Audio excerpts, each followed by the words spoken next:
It's the season of giving and doing good, right? Then let me be completely honest. I've tried pretty much every Better Health meal kit you can think of, and none have ever really worked for me. That is until I partnered with Factor. Don't bust your belt this bustling holiday season. Eat well for breakfast, lunch, and dinner with chef-prepared, ready-to-eat meals delivered straight to your door with Factor. They're dietitian-approved, meaning the diet doesn't have to take a break while Santa and those usually irresistible Christmas cookies roll into town. Factor is America's #1 ready-to-eat meal delivery service. Meal options include Calorie Smart, Vegan and Veggie, and Protein Plus. So give Factor a try today and enjoy eating well without the hassle. Ready in 2 minutes, no prep, no mess. The website is factormeals.com/TOC50, Talk of Champions 50, TOC50. And make sure to use code TOC50 to get 50% off your first order. That's code TOC50 at factormeals.com/TOC50 to get 50% off. Keep Christmas and dinner time merry with Factor, a proud sponsor of the Talk of Champions podcast network. It's that time of year where the weather outside can be frightful, and frightful weather can do real damage to your roof. If you're looking for peace of mind this holiday season, knowing that your roof is taken care of, contact Riverland Roofing. Whether you need an inspection, a new roof, or a maintenance program, Riverland Roofing has you covered, home or business. They're a GAF Master Elite Contractor and can offer warranties that last a lifetime. Licensed and insured, Riverland services Mississippi and its surrounding states. Don't worry about the roof over your head this holiday season. Contact Riverland Roofing today, 662-644-4297. That's 662-644-4297, or visit riverlandroofing.com, riverlandroofing.com. Riverland Roofing, for all your roofing needs, and a proud sponsor of the Talk of Champions podcast network.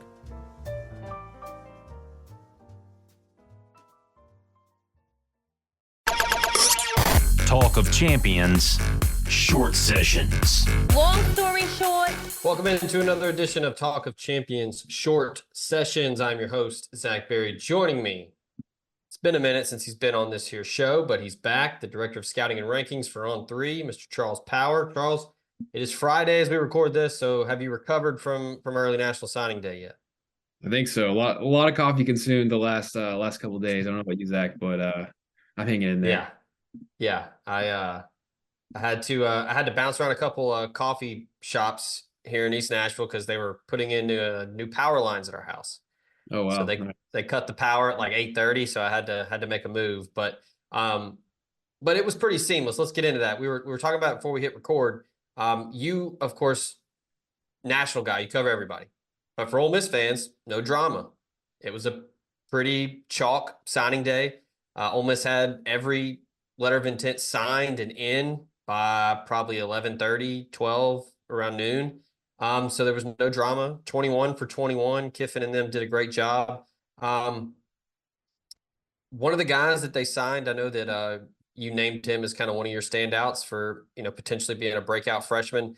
I know the staff loves him. They never wavered on. They thought he was one of the best defensive linemen in the country.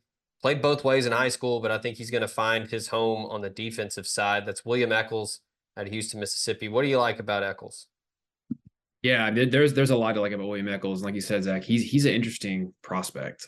He's a guy who initially was ranked as an offensive lineman, kind of came on the scene. Just a lot of his early film was as an offensive lineman. You kind of started to hear that Ole Miss likes him a lot at defensive line. And I think he's a guy who's continued to play better and better. Like he really kind of emerged as like a true like national prospect, kind of like early this fall, I would say, kind of early into his senior year. And I had a chance to see him at the Alabama Mississippi all-star practices, and the practice I went to for Mississippi, he was, in my opinion, the best player on the field that night. And he was playing guard. He was not even playing D-line. So he practiced the first practice at guard and was just kind of dominant. And then of course played D-line in the game and made a lot of plays, was very active. So yeah, he's got a lot going for him. I think first off, he's a really functional mover, like well built, carries his weight well, and just light on his feet, like explosive. He's powerful at the point of attack and just kind of has just a natural skill set for playing in the trenches. He's really good on contact, quick, and it can, like, as a defensive lineman, can get off of blocks. And then at the practice that I went to where he was playing guard, could really move well to the second level, like had a kind of an emphatic pancake, like right in front of me, of a linebacker. So I think he's got a lot going for him. Like just the hand strength and movement skills are notable. And I think he's, probably the most rapidly ascending prospect in Mississippi, at this stage. And just has really put together a strong finish to his high school career. And I think,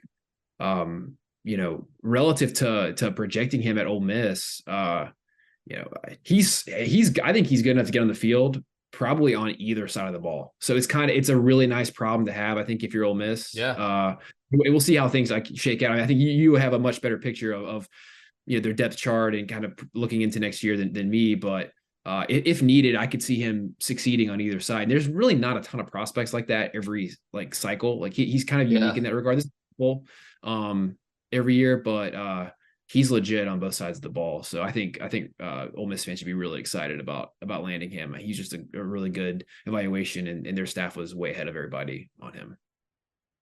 The national narrative now with Ole Miss is like, hey, like it's not a fluke anymore. Like Kiffin's got it rolling. We're going to get to the portal in a bit, but just from your perspective as a national guy and kind of seeing this maturation of the program, what would you say has been kind of the catalyst for that, recruiting and just, the 5,000-foot view of the program?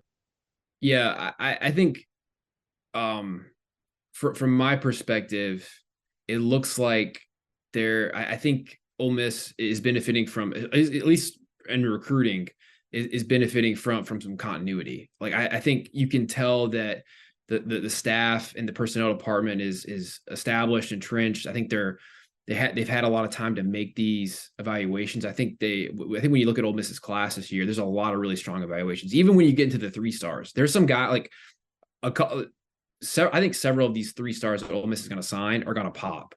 And as to who it is, I think is kind of your best guess, but I think they've made some really substantive evals. And I think that's kind of bearing fruit in the recruiting class, and also just the transfers, and also I think the JUCO guys. Like these are all these JUCO guys, are Cedric Beavers, Deion Smith, or in-state guys that I'm sure this staff was in high school.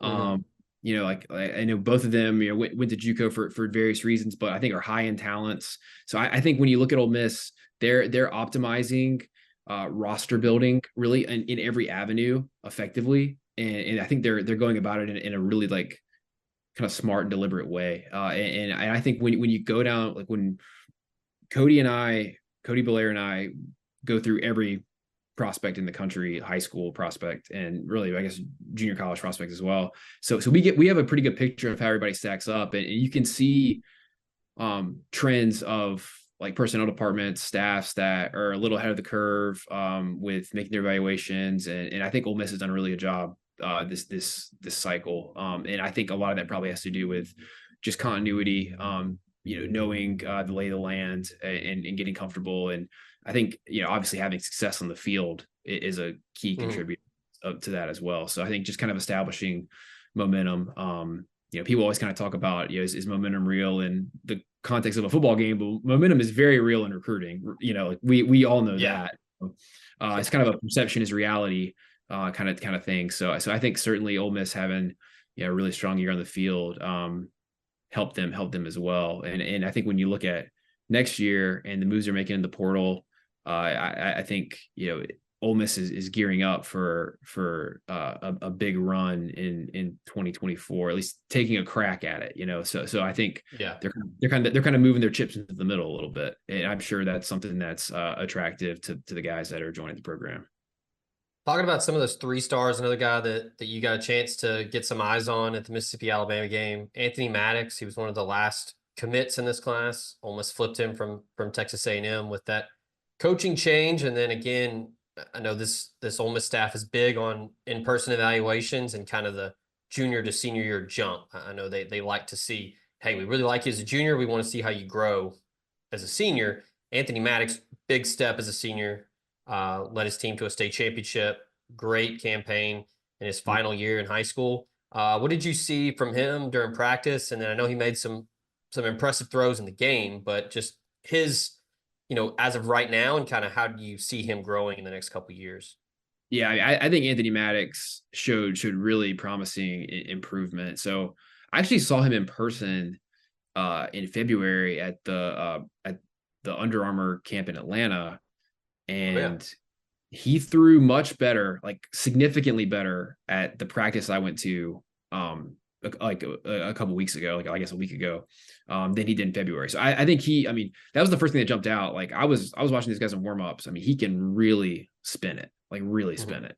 Ball comes out of his hand hot, easy velocity, RPMs in the ball. So I was just impressed just as a thrower of the football. It really probably surprised me a little bit based off how he looked in February. And I like I said, very good senior year. Playing at a top program in Oak Grove, led into a state title. And I think he's got like some nice playmaking ability as well, like light on his feet. I think he's certainly a pass first guy, but he can tuck it and run and pick up yards when he needs to. And I think there's a little bit untapped there rushing it. Like there's a little bit of rushing ability that's untapped. I think he probably wasn't pressed to run as much at Oak Grove as he is capable of. I think he could. I think his athleticism transfers. He's going to need to continue like filling out, getting bigger.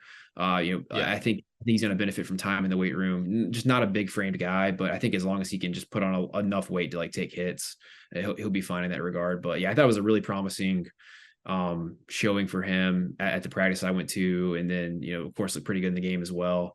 I think I'm going to go back like before our final rankings and kind of watch his last, like his playoff run, his last couple of games. I watched the state championship game, and just kind of see, just, I guess, take a closer look on how he finished his senior year just on film. But I think it's a really resourceful get for Ole Miss. Having that guy in state in the like you said, the coaching turnover at A&M, I think it's kind of a no-brainer fit.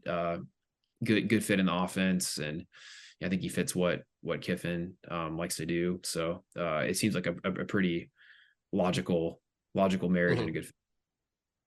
Yeah, it certainly doesn't hurt that his brother is a top 100 prospect too.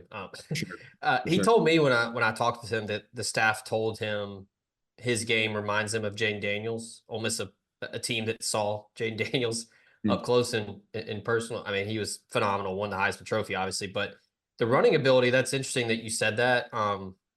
It kind of reminds me just kind of an Ole Miss flavor. It reminds me a little of Matt Corral, like not super fast or super elusive, but slippery enough to where he can extend a drive. Yeah. And he's a little slight of build. Like Corral was a little lean coming out of high school too, but could just the arm talent. I don't know if AJ Maddox has what Corral had. Not many people do, but yeah, he can certainly let it loose. The first time I put the film on, that was from an amateur scout perspective. I was like, okay, he can really, drive it downfield. So, again, I think it's a good piece. Just the athleticism and the ability to make plays is huge. You can't really teach that. You mentioned, some of the 3-star evaluations they made. May not have seen him. I know he's a local guy for us, so maybe you have John Wayne Oliver, out of CPA in Nashville. A guy for me that I swear every time I saw him, I felt like he got bigger. Just a massive person. I think he's going to fit in well in kind of what Ole Miss likes to do with running the football and establishing the run. He's a mauler, but did you ever get eyes on him at all, or have you seen some? I know you've seen some tape, but what do you? Yeah, I've seen film of him. Yeah, I agree. Tough like run blocker. I mean, CPA is a physical, like he's going to be well coached. He knows how to play. I think his technique's going to be really good. Tough, kind of a grinder. And I think Jude Foster is a potential steal as well. I think Ole Miss did a nice job in Louisiana this year. I would add, like, I think when you look at the guys they got out of Louisiana, Anthony Robinson's a really good football player. I'm particularly high on Catrevic Banks. I think Catrevic Banks, could be a really nice steal as a safety for Ole Miss. He's a guy who, like small school, plays all over the field. I think he's physical, very good athlete. So I think he would be another, I think out of Louisiana, that I would be pretty excited about. So, because when we were doing safeties, I think safeties is an extremely deep group nationally this year, but he's a guy who, is like kind of right on that like cusp, but we bumped him up to an 89. So he's kind of right on that like 89, 90 cusp. So he would be one that I would keep an eye on, as well, just from a developmental standpoint. But yeah, I mean, I think, nice job on the O-line for sure. With John Wayne Oliver, Jude Foster, kind of among those 3-star guys who I think had the potential to pop and kind of be multi-year contributors if they do. And then I would add that I think they did a really nice job in Louisiana. Are you looking at cutting your health insurance premiums by as much as 20 to 30%? Are you aging into Medicare and need help finding a Medicare supplement plan?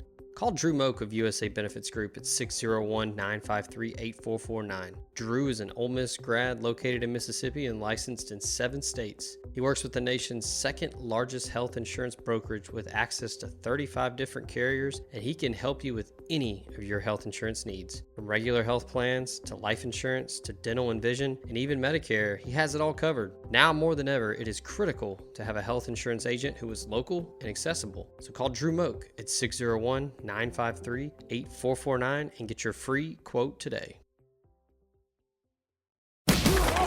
The College Corner is headed to Oxford. Stop by their new location in the Oxford Commons off Sisk Avenue. They'll have 4,000 square feet of Rebel gear ready for your trip to the Grove. On your next trip to Oxford, stop by the College Corner or our other great locations in Ridgeland and Flowood. Hats, shirts, polos, pullovers, sweats, t-shirts. College Corner has it all. And as always, you can visit us online at collegecornerstore.com. That's collegecornerstore.com. The College Corner, where your game day apparel meets. Cooler temperatures are right around the corner, and as I like to say, it's the perfect time to play a round of golf.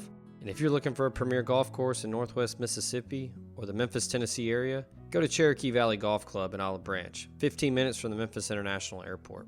With those cooler temps, you might want to stay warm and comfortable on the course this fall. Go in the clubhouse and check out their new selection of outerwear from Travis Matthew and FootJoy, including FootJoy's new lightweight hoodie. This 18-hole par 72 course includes 4 sets of tees to accommodate all players and has 11 lakes, 52 bunkers, and the wide Zoysia fairways and extra-large Champion Bermuda greens and clean roughs make for an excellent opportunity every single time to post a number.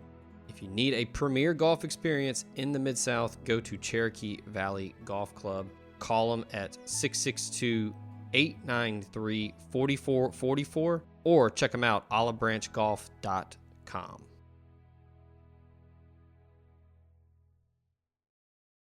Yeah, we mentioned the rubber stamp from Saban being a big deal. When Pete Golding prioritizes a guy in Louisiana and wants him, regardless of the ranking, that should send off some alerts too.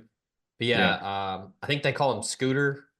He ran a 10.8 100-meter, so he can really move for a guy that's almost 6'2", 180. So that's kind of one of those where it's like, hey, just get him here and we'll figure it out. Mm-hmm. Like, he's a good athlete. We'll find a spot for him. So let's get into the portal. I know that's been kind of the focal point for the last couple weeks because the Ole Miss class was pretty much done. They added Maddox. I think they got a really good piece. You talking about Louisiana and Kavian Broussard, big dude. Mario Cristobal knows a thing or two about offensive line, and he wanted him in the Miami class. Ole Miss flips him. I think that's another big piece. But looking at the portal, they've done a really nice job. They had a hell of a run for about 4 or 5 days. A lot of cachet with these names, but who are the ones that kind of jump out to you as, bona fide day one difference makers for 2024? Yeah. I think you got to start with Princely Umanmielen.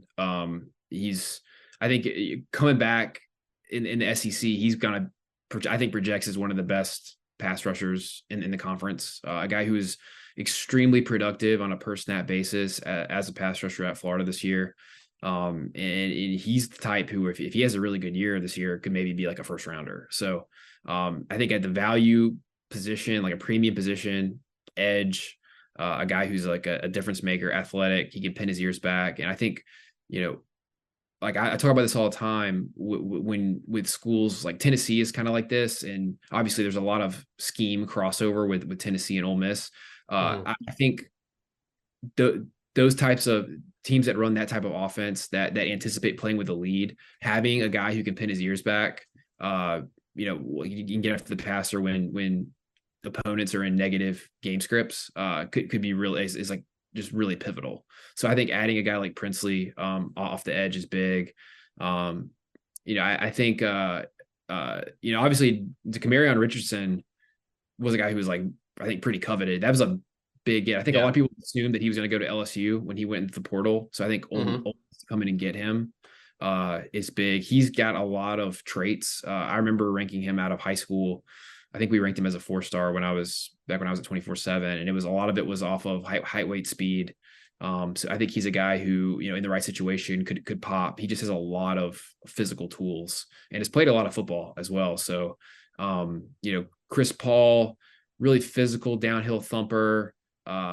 He's kind of a tone setter. I remember watching him in high school. He had fun, like really fun film. Tyler Baron is kind of like nice, like kind of yin to Princely's yang. It was more of like a big edge setter, run defender. Obviously Key Lawrence is a well-known name as well.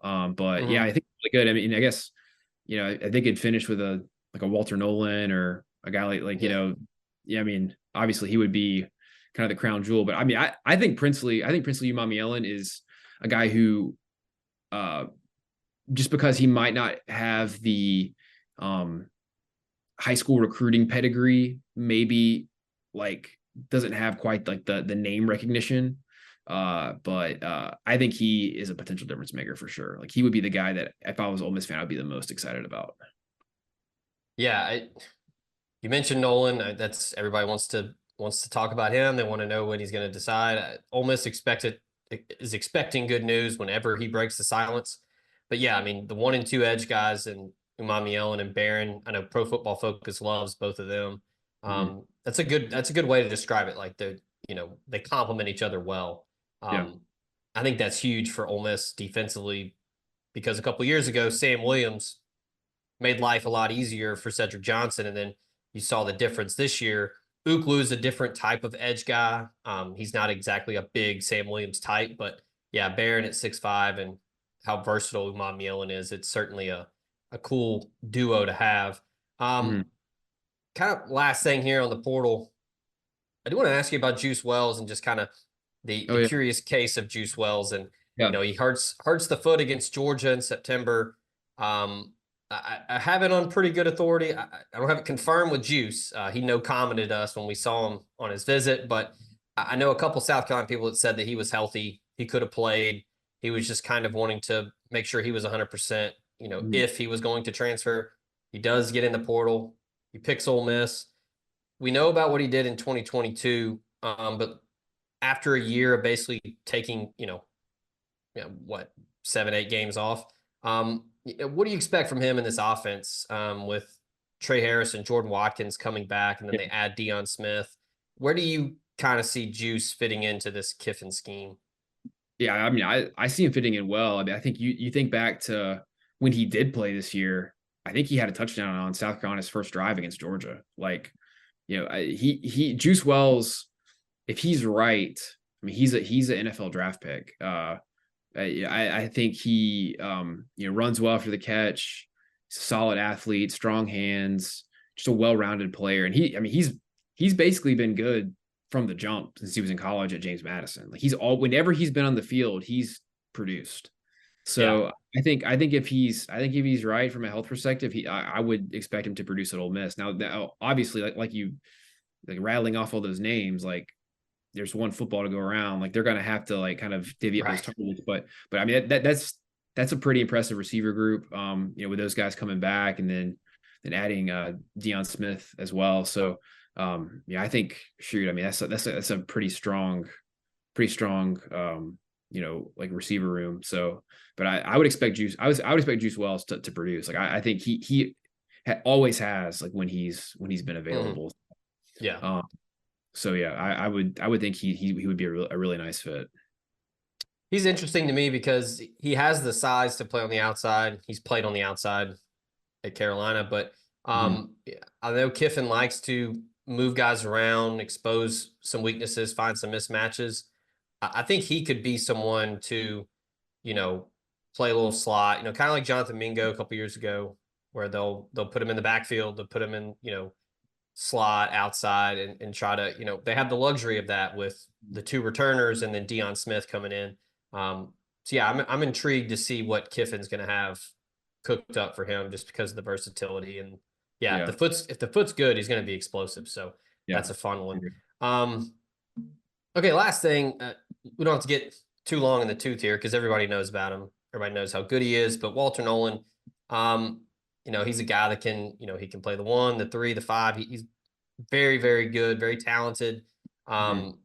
What's kind of your, ceiling for him? Because I know his stats weren't super gaudy. I mentioned it on a podcast that kind of reminded me a little about Robert Kimdichie when he was at Ole Miss. Like, didn't have a gaudy box score, but just a guy that just changed the game and changed people's game plan. Is that kind of similar to Nolan, or is he a different kind of player? Yeah, I think at least relative to the impact is probably pretty close. I mean, I think as well, and I guess Kimdichie had moments like this at Ole Miss as well. Like Walter Nolan has the capability of taking over games. So he's had some really nice games this past season at A&M, and obviously A&M I think was rotating those guys often. So it'll be interesting to kind of see like what the I guess the rotation would be at Ole Miss, assuming he lands there. But yeah, I think to me, even like dating back to him as a high school prospect, what was unique about Walter Nolan was the athleticism and size allows him to play virtually anywhere. So there was moments like in high school where he would basically play straight up defensive end, like off the edge, pass rusher, as a 300-pounder. And then of course he's just a quickness mismatch on the inside with his just pass rush ability and the athleticism. I mean, he's gonna give interior offensive lineman fits, as a pass rusher. So I think the biggest thing with him is just like, continuing to put it together, stay consistent. I thought he made a pretty nice jump, from freshman to sophomore year. And I would expect him to do the same, next season. So, obviously a ton of physical ability, just a guy who he just carries his weight so well and is explosive. And, I think when he's at his best, he's very difficult to block. So, and just a big framed athlete. Thinking back to his senior year in high school, he got up to maybe 340. And kind of, we were thinking like, okay, is he like a nose tackle? Like, was he gonna, where are you projecting him long term? And he really cut weight and had a great senior year. I think he got down to maybe like about 300 pounds when we saw him at Under Armour that year. So so he can definitely go. And there's just not a lot of defensive linemen. Like, it's just going to be kind of rare to have a defensive lineman of his pedigree and just caliber athleticism in the portal. So there's a reason why everybody wants him, and he's just kind of considered to be at a premium. I selfishly want Ole Miss to get him just so I can see Kiffin put him and JJ Pegues in the backfield at the same time. Oh yeah. That'd be quite the duo, like old school I-form, like Maryland or something like that. Just doing like a single wing with those two back there, just direct snap it to them. All right, that's Charles Power, the director of scouting and rankings at On3. I know you mentioned some final rankings coming out of the folks that are going to probably ask. Do you know when that's going to drop?